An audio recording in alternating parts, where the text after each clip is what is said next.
Chris Hogan I don't know that he wrote it, but that he co-produced it or whatever. It's called The Everyday Millionaire. And I love it because it is not necessarily a book like, here's what you need to do, but it's a book of stories of people that are millionaires, but they're like normal people. They're like my people. They're like teachers and electricians and people that aren't famous athletes and doctors and stuff like that. And it's their story.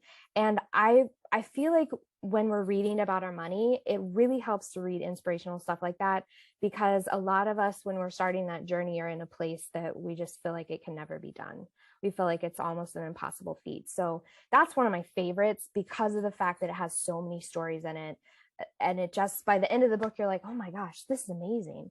And I think there's several in there from teachers. And in my mind, I'm married to an educator, so we know what kind of money they make, unfortunately. And welcome back to the Empowered Woman, Badass, and Unfiltered podcast. Your host, Olivia here, and I am talking money with Liz Sowers. She has worked as a client-facing financial coach professionally for well over a year, but has been casually coaching her community for over a decade from behind her hairstylist chair.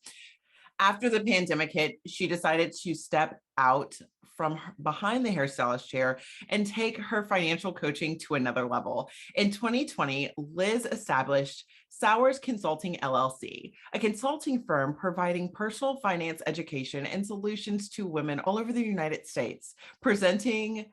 She provides one-on-one and group coaching services to women and couples, as well as online personal finance courses.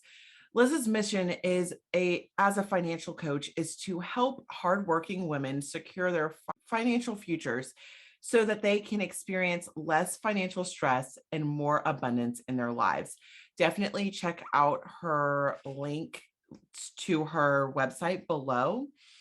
And she is in Kansas City, Missouri, about like 4 hours away from me. So that's pretty cool. I talk to people all over the place. So it's cool to have somebody that's not so far away.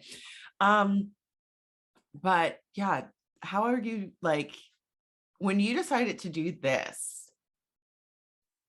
I know you had told me some stuff before, but I think that's really valuable for the listeners. What was like the big breakthrough moment? Like, I need to do this as a business. Yeah. So I think really just seeing what the pandemic did, what kind of havoc it wreaked on everyone. I have because I'm an entrepreneur, I run in a circle of a lot of entrepreneurs. That tends to happen.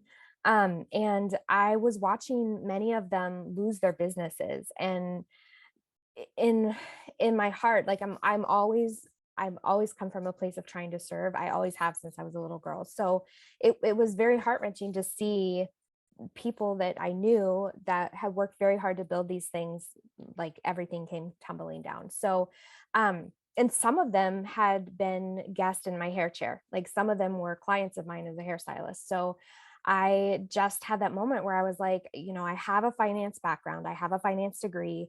I was doing this informally already a little bit from behind the chair. When you're in a hairstylist chair, you talk about all the things, right? So I had that moment where I was like, I could do this. I could help people. And that's really what it came from. That's where it stemmed from. So I researched and figured out what I needed to do to be legit about it. And then I did it. So, and here I am. That's awesome. Because the pandemic definitely turned the world upside down, like in a lot of people's worlds upside down. Now I know that you set up your life a specific way in your 20s so that in your 30s, you weren't feeling the same type of overwhelm and scarcity that others were experiencing during the pandemic. Can you go into a little bit of the things that you did to help prepare yourself for this? Yeah, sure. So, it was like my late 20s when I really it clicked for me, and moving into my early 30s for sure. It's not something that happened overnight. I don't know anyone who has that kind of a journey with their money. But I came from a place of just, if you think about it, having healthy finances or having healthy habits with your money there's certain pillars that go along with that, right? So, and it's the same across the board, like making sure you understand what you bring in every month, making sure that you keep your debt that you owe other people or other companies low, zero, would be ideal, but lower. Making sure that you are saving. I love this one. I had a personal finance teacher in high school that always would tell us, pay yourself first. And until I got to that point in my life when I was ready to receive that, I didn't really understand what that meant. But that is like a golden nugget of information there. Just paying yourself first, meaning saving when you get your paycheck, taking a certain percentage of it and putting it into savings for you, for your future self, if you will. Um, and making sure you understand, if you are choosing to invest and do those types of things, understand what you're investing in or have a professional that can walk you through that. Those are the pillars that healthy money management are based off of. And that's kind of where my husband and I started, just looking at those and looking at where we were at in our life and trying to make sure we got on a path to get to those places, if that makes sense. Oh yeah, it absolutely makes sense. And just I myself, I'm getting into the better habit of like, because before at my day job, it was like it would automatically just deposit into my savings account 10%. Nice. And but now like that I don't work at my day job anymore since I left, and I'm like still working food and bev and then coaching, it's just like I just have to manually put that in. It's just like tithing, Yeah. and but then like with the cost of everything with inflation, it's just like, whoa. So like how do you have like remain in an abundance mindset with this stuff going on? Because I mean, I've got my own tactics, but you're the finance Sure. lady. Well, I will tell you, as silly as it is, and sometimes my husband even reminds me of this. I I struggle with that one the most. Of all of the things that one has to do to really get right with their money, the mindset piece is the thing that I struggle with the most, which in my mind I feel like makes me a better coach at it because I have to work on it daily and sometimes from moment to moment, to be honest with you. Especially lately with all of this stuff, like you said, things are crazy. Inflation is crazy. People are quitting their jobs left and right. Things are just in general taking longer because of all of the things happening in our world. So um, the the thing that I have had to put into action to really keep myself in check when it comes to my mindset is I have a little morning ritual where I sit down and I have affirmation cards that are geared towards my finances, little money affirmation things, I love that. sayings, quotes. Yeah. And I sit down, I pick one, and sometimes I'll feel in the mood to write. Sometimes I don't. If I do, I journal about that affirmation, or just my intentions for the day and just kind of get my headspace right. And even if it's not related to your money, I feel like that's not a bad habit to have when you start your day, feet on the floor, get yourself in a good headspace. But yeah, it's really crucial when you're on what I call the wealth journey, when you're on a journey to get right with your money, to develop healthier habits around your money. You gotta be in the right headspace for sure. You do. And so you have to find whatever works for you. There's no right or wrong way. You just have to find what works for you. Thank you for your authenticity with that answer. and Yeah. and seriously, just like for sharing that, like, and the tips of like what you actually do. Because I have a few affirmations myself. Like one of mine is, um, I attract abundance. And the funniest thing is when you start to see it like actually happen in your life. And then like it's so funny. Like I'm really more mindful of the conversations I'm having with people. And if there's any lack or scarcity mindset coming from them, I'm just like, okay, I can't even, Yeah. like, Yep. because I can't contaminate. Like right now, I got to be Yeah. focused, and especially like being an empath. Like, I don't know if you relate to that at all, I do. Yeah. but like when you're around those energies, it's just one of those things. So like what are some other things that you like help your clients with when it comes to like, let's say I come to you, I've got like $100,000 in consumer debt. Mm. I have, I'm, I was laid off. I've got barely any savings, and I need help. Where would you start that person? Sure. I will tell you the biggest thing, and I love that you asked this, because the biggest thing, the biggest mistake people make with their money is when they're in a situation like that. They have debt, they've been laid off, they have no savings. They try to like, okay, let me Google, let me see what I'm going to do. And they find somebody and they look at the system and they say, okay, I gotta do these things. They're telling me I got to do these things. And what they're doing is they're trying to fit their situation into like a canned thing. It's not ideal, because what's going to happen is it's not going to work for you, or you're going to get a little bit into it and realize, oh my God, this is what is happening. I'm not in a place. So the way that I coach is that I meet you where you are. And I think that's the most important thing to do. Even if you're doing this on your own with no coach, meet yourself where you're at. Okay. You're in a place where you have debt. You're in a place where you have not enough savings and you've just lost your job. So what do? First thing you do, you take care of what people might refer to as your four walls. You take care of keeping a roof over your head, keeping clothes on your back, keeping food in your tummy, and some kind of transportation to get to whatever job you were looking for. That's like the biggest thing. So we start there. We make sure that we can meet those needs, and everything else doesn't matter at this point. It can all be picked up in the wash at some point. And the biggest thing about someone in that situation is just to keep, I don't want to say keep your expectations low, but give yourself some grace, right? Give yourself some grace. You're in a situation that won't last forever, even though in the moment it feels pretty much like you're drowning. Mhm.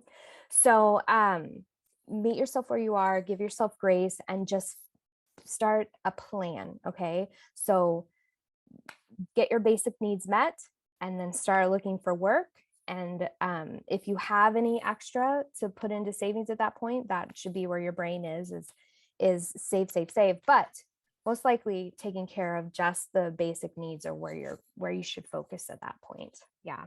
And do nothing other than look for employment. And maybe it's not an ideal job, but it's where you're at, what you can get is more important right now. Whatever you can find that works for you and gets money in the bank, we can address other things later, right? Like, it's not going to be your forever job. Absolutely. And you Yeah. know what? The benefit of that happening right now is that the search for talent is extremely high right now. Yes. Competition for talent is super high. So a lot of people that don't even have the same amount of experience that they would necessarily need to have 2, 3 years ago are still landing those higher paying jobs. So there is hope out there when it comes to gaining employment. And just being resilient in that feat for it. I tell you, like, I've had 3 different tables. I work fine dining. So the conversations that are had, listen, I just gotta tell you, this one lady, I was serving her, their bill was like $400 something dollars. It was just the two of them.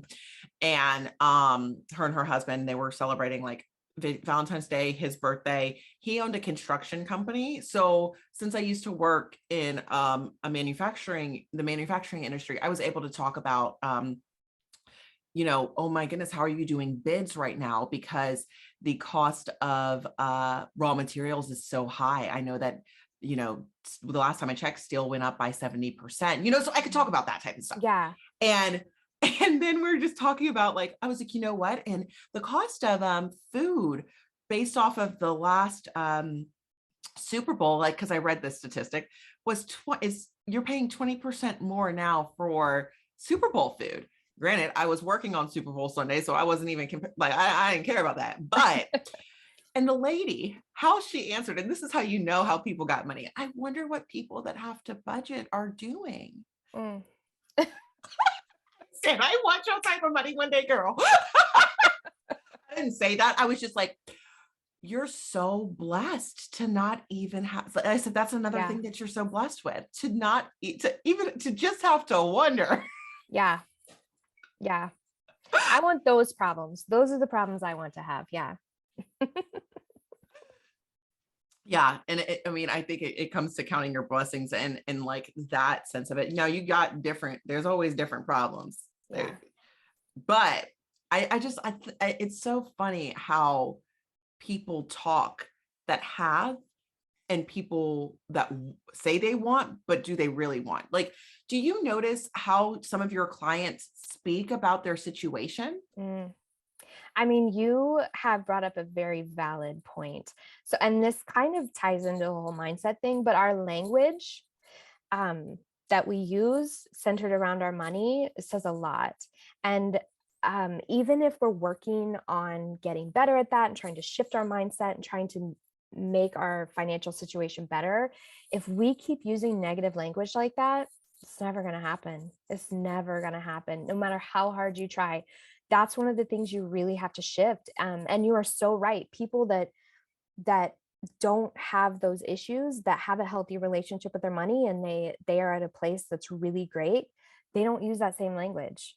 That's a huge difference that I don't know if a lot of people pay attention to. But it, and I like to equate money with um dietary stuff, like health things. Like people say, like if you're overweight and you're gonna lose weight, if you keep talking badly to yourself, or if you keep saying negative things, it doesn't work. Like it doesn't happen. So the same thing can be said for your money as well. Yeah. Yeah, like one of the affirmations I had to have was that I save a certain amount of money, you know, because saving money was not a thing for me. What are some of the books that you've read that you suggest to your clients? So I have one that I want to read. Like this is on my list because like five different people have told me about this. One, the last podcast I guest appearance I did, she was like, "Have you read this book?" And I'm like, "How have I not read that book?" So it's called The Psychology of Money. That's the next one on my list. But there's so many books out there. This last I guess it would have been, yeah, it would have been this last summer. I went to the library and I just checked. The librarian was probably like, "Oh God, here she comes again." I kept checking books out that were finance related because first I wanted to see like what was out there, what's written, what are people seeing, and a lot of them say the same things. But that's okay. I mean, that means that there's a lot of resources out there. So I think I think my favorite ones have been, I tend to gravitate towards a lot of Dave Ramsey or his personalities, the people that are on his team. I don't know. That's kind of where my background was, and I gravitate towards them. There's one that Chris Hogan had, I don't know that he wrote it, but that he co-produced it or whatever. It's called The Everyday Millionaire.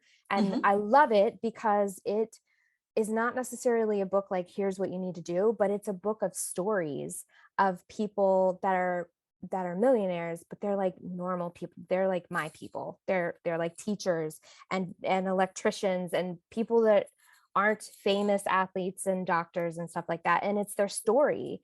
And I feel like when we're reading about our money, it really helps to read inspirational stuff like that, because a lot of us, when we're starting that journey, are in a place that we just feel like it can never be done. We feel like it's almost an impossible feat. So that's one of my favorites because of the fact that it has so many stories in it. And it just, by the end of the book, you're like, "Oh my gosh, this is amazing." And I think there's several in there from a teacher, from teachers. And I'm, in my mind, I'm married to an educator. So we know what kind of money they make, unfortunately. And um, it's fascinating that just normal folk like that can get to a point where they are technically a millionaire. So that would be my favorite one, The Everyday Millionaire. But there's there's so many out there, but I don't know if I can pick just one, Olivia. But if I had to, that would be the one. That would be the Well, one. thanks so much. I Yeah. love all the resources. I think I haven't read that one, but I've definitely listened to Chris Hogan Mm, and Dave Ramsey. I'm yeah. very familiar with the like that whole group of people. Yeah. Um, so yeah, no, I love to have extra resources for the listeners and for myself to, you know, up my money mindset. Yeah. What are some misconceptions about money that women have? Um, this topic I could talk on for a very long time because this is like the basis of what I coach women, like I work with women.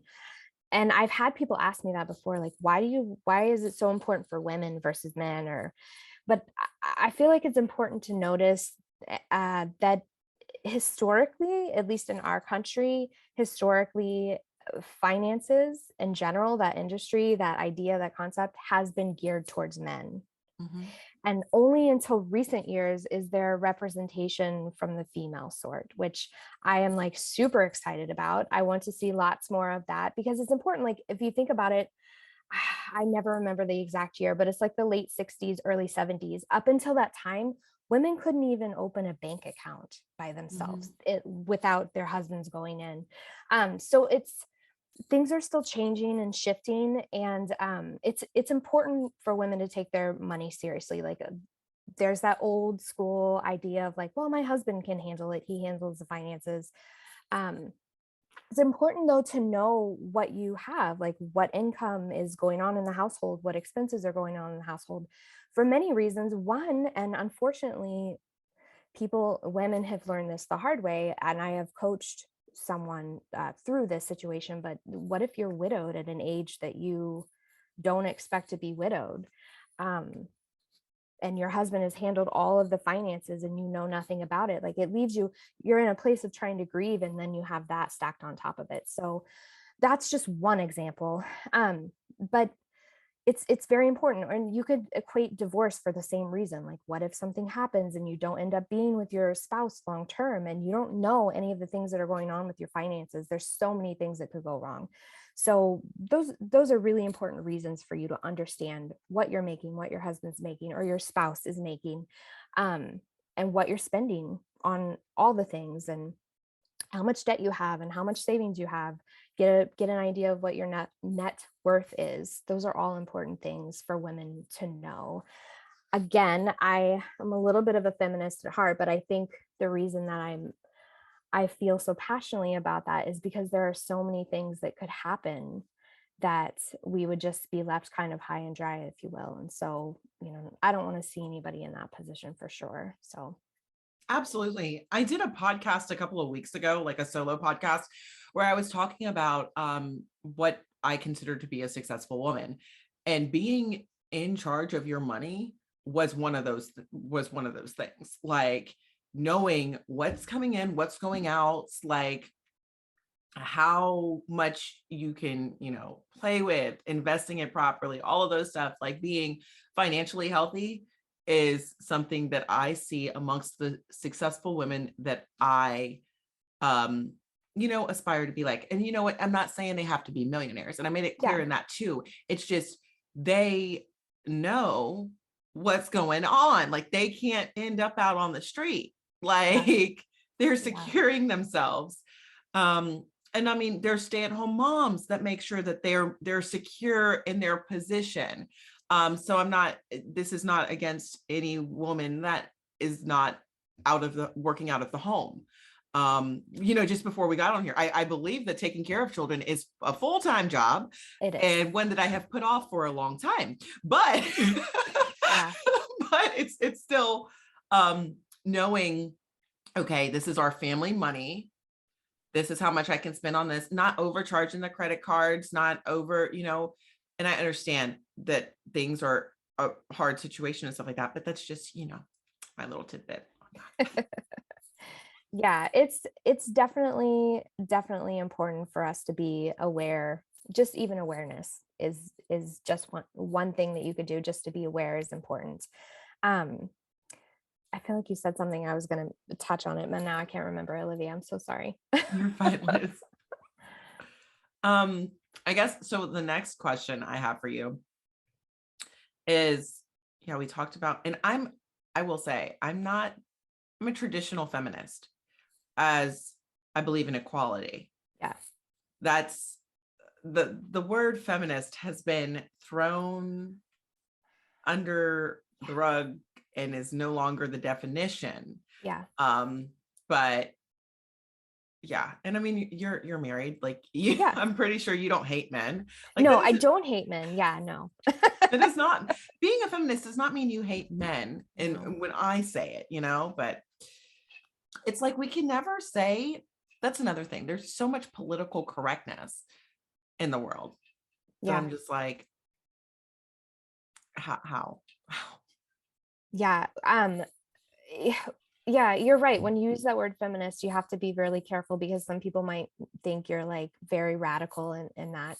But yeah, I agree with you. I think representation, equality, that's very, very important. Very important. Yeah. When it comes to how long are your programs? So do you have like a 3-month program, 6-month Sure. program? What's coaching look like with you? Yeah, so I have an online course that's like a DIY situation because there are some people that don't want that fact that what I call the accountability factor of a coach. But when I work with someone, I work in my coaching program, I work with them one-on-one, and it's a 6-month program. I had started when I very, very first started doing this, I just did one-off sessions and I thought, oh, that'll be great. But I found, and I don't know why I didn't have this epiphany before, but I just found like people didn't get the traction that they needed, um, because the accountability factor wasn't there. So doing a longer term program really helps them get that traction and get good habits in place so that when the program's over, they have options for like check-in accountability, but they can like take the wheel and do it themselves at that point, because they've been working together hand in hand, me guiding the way, for 6 months. So yeah, my one-on-one program is 6 months. I love that. Also Yeah. because, everybody's been like stuck with this like 21-day fix trend. And, to build, that's what it takes to build a habit. Like, okay, Yeah. that's crap. That's complete Mm, crap. What you want with your finances is a lifestyle change. What yes. you want with your fitness is a lifestyle change. Yes. It takes you some time to be open and welcome to that. But I hope that the people listening to this and watching this realize that if you want real change in your life, it's going to be longer than, especially in the major areas, Yeah. love, money, business, like Yeah. you're gonna have to put in time. Investing that time um in these areas is so important to actually make them true habits. Yeah, it is not an overnight change at all, at all. And like you said, you said equating it to fitness again, like if when someone is on a weight loss journey or a health journey, it doesn't take 4 weeks. I mean, it takes months, sometimes years to get to the end product. And when you get there, there's still the factor of like trying to keep that maintenance, right? So that happens the same with your money. You take a while to get to that point, your end goal, but then there's still the maintenance because let's be honest, there's always temptation in our world. There's always temptation to spend money everywhere you look. People, I mean, that's what marketing is. People people have jobs. That is their job, to learn to sell you things. And some of them are very good at it. So it's everywhere. So it's not just about getting to your goal, but being able to learn how to, like you phrase it, have that lifestyle change that lasts for forever, basically. And I mean, I understand, like, especially if you're just working 6 months with a person, you're not trying you're for impact over income. You're trying to help them build those habits for their financial freedom, Yeah. for that success that they're looking for in the area of their finances. And money is not everything, but it supports everything that values us, Yeah. that we value in life. It supports, being, especially in America, like, I'm sorry, like, I don't want to be homeless. I volunteer with the homeless, but I don't want to be there. Like, I need money to pay my mortgage. Like, Yeah. there's no getting around that. And I Yes. didn't have a trust fund. Right. So, Right. I mean, it's just one of those things, like, you just have to do. And I love that your program is really one of those, and you didn't even have to say it. I can tell. Yeah, and I try to get that across to the women that I work with, and I've been asked this question before, well, by a close personal friend, like, "Oh, you seem very obsessed with money," and I'm not obsessed with it, but to me, it's a tool that can do a lot of change. And I'm a person, like I said earlier in the conversation, I love to serve, and I can't do that to the capacity that I want to without that tool. I mean, I can give my time all day long, but there's only so much time in a day, right? So to me, I always go back to thinking of money as a tool. It's like an exchange of energy. It is not something that I worship or am greedy about. I just know that on my heart and in my mind, like how much I want to give to this world. I want to leave it a better place than I found it. And money is one of those things that can make that happen. And so that's why I feel very passionate about it. But you're right. It is just a tool to make things happen, right? And it's funny, like you're obsessed with you're not obsessed, but people will look at you and be like, you're obsessed with money. Well, you're a money coach. Yeah. People look at me and be like, oh my God, you're so crazy about your time. I'm a productivity. Like I coach people on productivity. Like, come on now. So like, yes, I'm very like time management is a really big thing to me. So but that's just, I guess it just goes to show like, like that's what you do. That's what you focus on. And you'll have those conversations more naturally. And people are so uncomfortable with money. Oh, girl. So to get people to open Oh, up about that, they're just like, oh, do I really have to talk about this? it's such a vulnerable, emotionally charged conversation, anything about money. Like, and I think it's because in society we've been taught, like, especially women, I don't know. I'm speaking from my own experience. You're told like, oh, that's rude. Don't talk about how much you make, or don't, that's rude, hun. And I hate that. Like it shouldn't be considered rude. Like that's the conversation we need to be having amongst each other. Um, it's just so in my brain it seems so strange, but I mean generations before, like that's how they did things. They just didn't talk about it. To talk about it was rude, it was inappropriate. But yeah, it's not only that, but it is vulnerable. People feel some people, I have had clients like get visceral reactions, like just like, oh, I'm breaking out in hives now, having to talk. Like I can see it as I'm coaching them, and I'm just like, whoa, wait a second.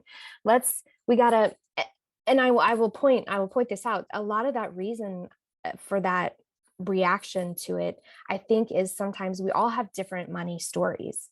Mhm. Some of us were brought up differently around money than others, and that basically creates how we act around it as adults too.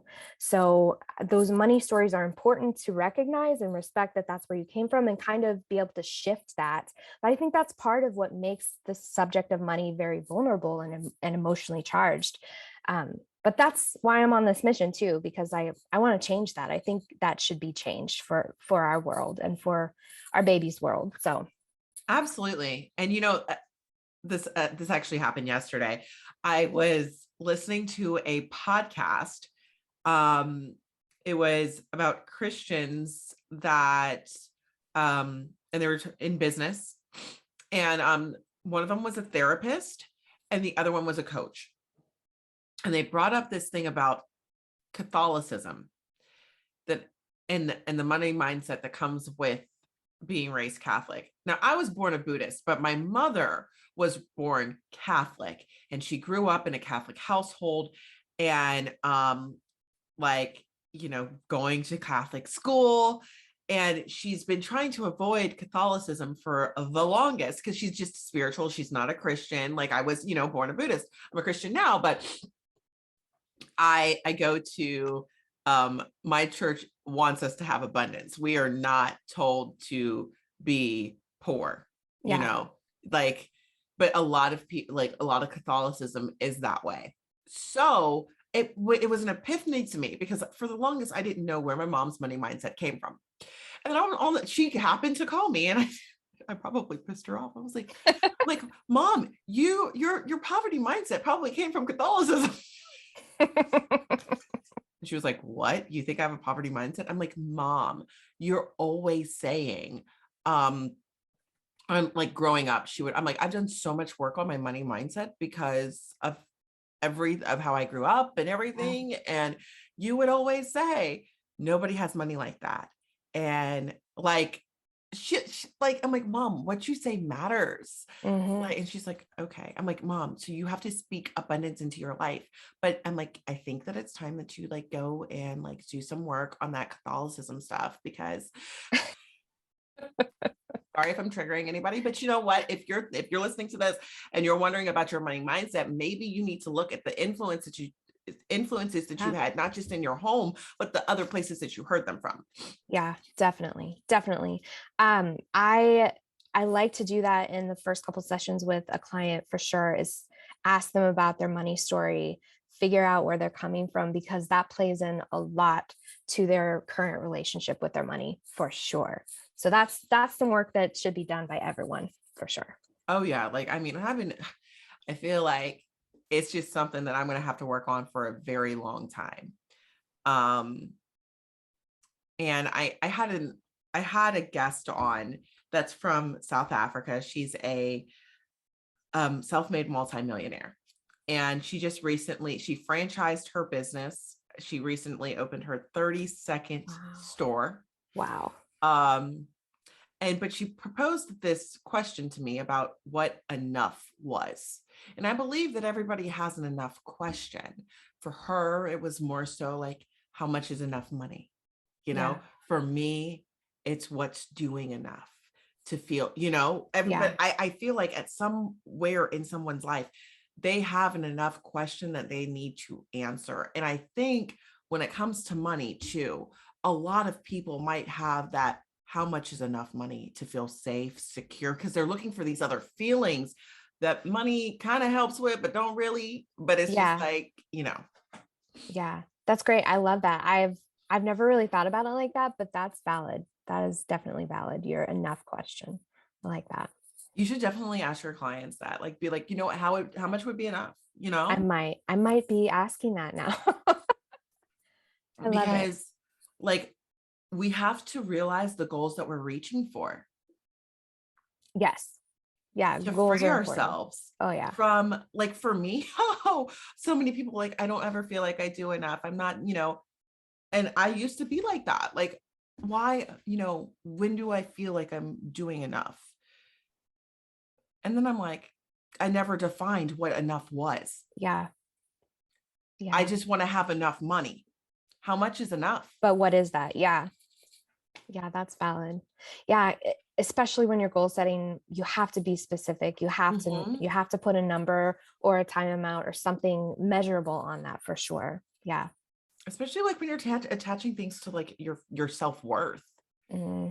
And when a lot of people attach their self-worth to their net worth, and that, like, people might act real brand new with money, but they were really that way, but they just get to exude those, personality traits more so now versus if they weren't even attached to money in that same way. Yeah. I am one of those that have struggled with the self-worth versus net worth equating each other. That's actually one of my affirmations, is that I am worthy of making more money. It's a whole journey that I've had to go through. But yeah, I don't know if people think about that. I don't know if when, they just think, oh, it's money. What is that? But there's so much in your head. There's so much here and in your heart that definitely goes along with that for sure. Like the people that, want to become millionaires. There's a difference with the ones that believe that they can Hmm. versus, and we talked about this earlier, versus the ones that do, and the ones that are like, that's never for me. Yeah. Yeah. And sometimes it's just because they think it's not possible because of what their money story is or how they were brought up. And they're like, they've already put it out of their mind that that's an option. It's not even an option anymore. Um, yeah, it's pretty insane what happens when we change our minds and when we set our sights on things and we do the work to get to those things. It's pretty amazing what humans are capable of for sure. Yeah. So last question, I want to Yeah. hear about one of your success stories Okay. So like mine personally or or one of your a case clients. study? Yeah, yeah. So I have one of my favorite clients that I've worked with. She was a hairstylist, which I think that's why I'm just drawn to that, to creative women. She was a hairstylist that pivoted out of being a hairstylist into nursing. She wanted to serve in a different way. And she was a divorced single parent with three young girls, and she was just trying to navigate that world of being divorced, switching careers, like going from a career that's basically you can make whatever you want. Like as a hairstylist, you work more, you make more. That's the amazing thing about that job. Into the nursing field, which isn't a bad paying field, but it's paid differently. You're paid differently. So just trying to navigate that and trying to figure out like what even is a budget. Like she hadn't ever, I call it a spending plan when I coach because people are less afraid of those words, but that means budget. So she never really done that, maybe in the past, but it hadn't stuck. There's that thing again, like it hadn't become a lifestyle change. And she was making good money, and she has this goal of working for a home, right? She wants to purchase her first home. So because of the divorce, there were like some bad credit issues. So just sitting down and working with her through a 6-month program, which she actually signed up for another one after that, which I was like, whoa, okay. But she was really serious about making this a lifestyle change. And what I saw her do in just even the first 6 months of working together, I mean, she went from someone who didn't ever know how much she was bringing in the household, didn't know what was going out. And she was the only one doing all of this. So, you'd think it would be easier for her to do that because she's making it and spending it, but it just wasn't happening. She went from that place where she was struggling, like not knowing how she was going to pay for things, having high schoolers, and there's a lot of expenses that go along with that. Girls too. So we can imagine we're expensive creatures. So, and in 6 months time, she had saved, not just 1,000, but thousands of dollars towards this down payment. She had made the pivot from never budgeting to now she was doing it on her own, tracking what she was making and what she was spending, telling her money what to do for her, which is a huge thing. It's a huge thing. And she, even during that time, was able to cash flow, like pay for cash and not a credit card, 2 vacations that she wanted to go on that she had been planning, not sure if she could take them. And we figured it out. We made it work. Let's see what else. I know there was one other thing. Oh yes. So her debt issues, her collection issues, we worked through those. Those are always a little squirmy, having to deal with stuff in collections. Like there's things that you have to do. It's like a little dance, if you will. But she was able to clean up some of that too and get to a place where she's almost at the point where she's saved what she needs to, but has put on pause because, I mean, let's look at the housing market. Like who wants to buy a house right now? Because you're paying an exuberant amount of money for a house. So she put pause on that, but she made it. Like she got to that point where things had shifted, her mindset had shifted, her behavior, her habits had shifted. And it's really amazing as a coach. Like this is my favorite part, is sitting back because I'm not doing the work. I'm just guiding, right? That's what coaches do. We guide for people that maybe need a little light to see the path, right? And she did all this work and she made this huge transformation. And it's fascinating that a lot of times when you coach someone, they don't see those wins.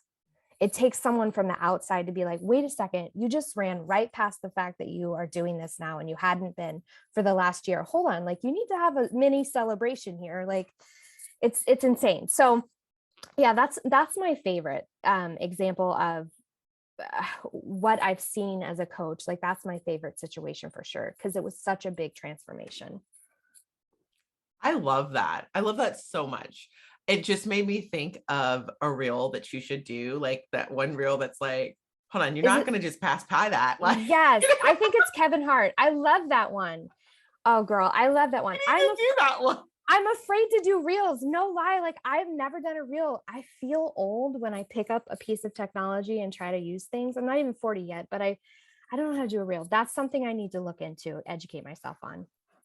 I I'm like to telling watch you, them. they are so much fun. Yeah. Um, yeah, when we get done with this, I'm going to have to tell you about Okay. how to do them really Okay. quick. Okay. But I love that client win. And I can relate to that because like when you are making tip money and money like that, where you're getting paid on a consistent basis, Yes. versus like having to like wait to get your money. It's different. It really Yes. is. Like Yes. it's a different, and even though like she never really had to budget, like she never had to come up because she's like, okay, let me just make more money. Yeah. Like, let me just go collect more money. It's two And different worlds. Yeah. it really is. And even though like nursing pays well, it's still like, well, and when you're not even realizing how much you made before, and you're constantly dealing with cash and stuff on a credit card, like, or not a credit card, but a debit card too, you know, Yeah. stuff in the bank account and you got cash, like, it's just like, you don't always count it up, Yeah. especially if it's not a habit for you. And I love that you've like helped her make all these changes. And I mean, I worked with a personal trainer for a year, and I think, you know, and I've worked with business coaches and stuff like that too. But having that extra level of accountability when you're getting started should not, like, it's something that's so undermined when it comes to doing these things. Yeah. Like, a lot of people can't, like, they don't have the diligence. Like, first comes discipline, then comes consistency, and then it's diligence. First, people don't even have a 7-second attention span. It's true. Like, it's it's getting harder and harder for people to do these things. Yeah. So it's like there's more, you're going to be needed more and more. Well, that's the hope. I want to have a huge impact. So I'm here. I'm not going anywhere. So hopefully my people will find me. Yeah, because I mean, finances are still not being taught in schools. No, and that blows my mind, Olivia. I mean, some schools do, but not enough.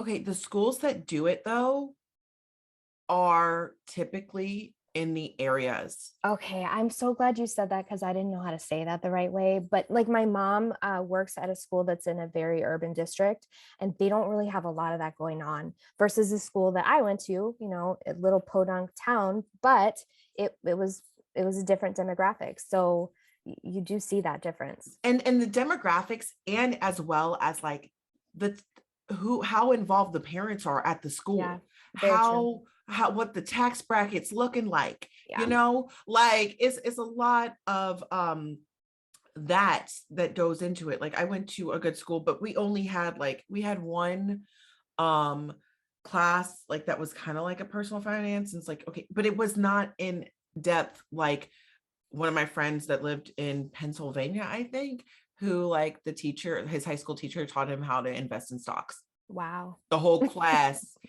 learn how to invest in stocks, and dude Yeah. is not even working anymore. He's just like got a bunch of crypto.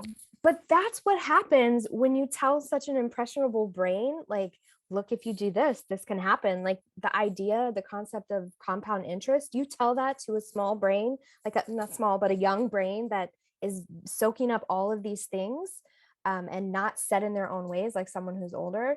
It's amazing. So it just blows my mind that this kind of stuff is not taught more often to younger people, for sure. Yeah. And I mean, now I'll be able to, my future children will definitely not have the excuses Yeah. that I had, but these conversations need to be had more. Thank you so much, Liz, for joining me today. Again, guys, check out her website, which is linked below, and you can find out all about working more with her if you want to get your money right in 2022. Thank you. Thanks for listening to this episode of the Empowered Woman, Badass and Unfiltered podcast. If you found any value in this, please consider sharing and subscribing. Now go out and be a badass.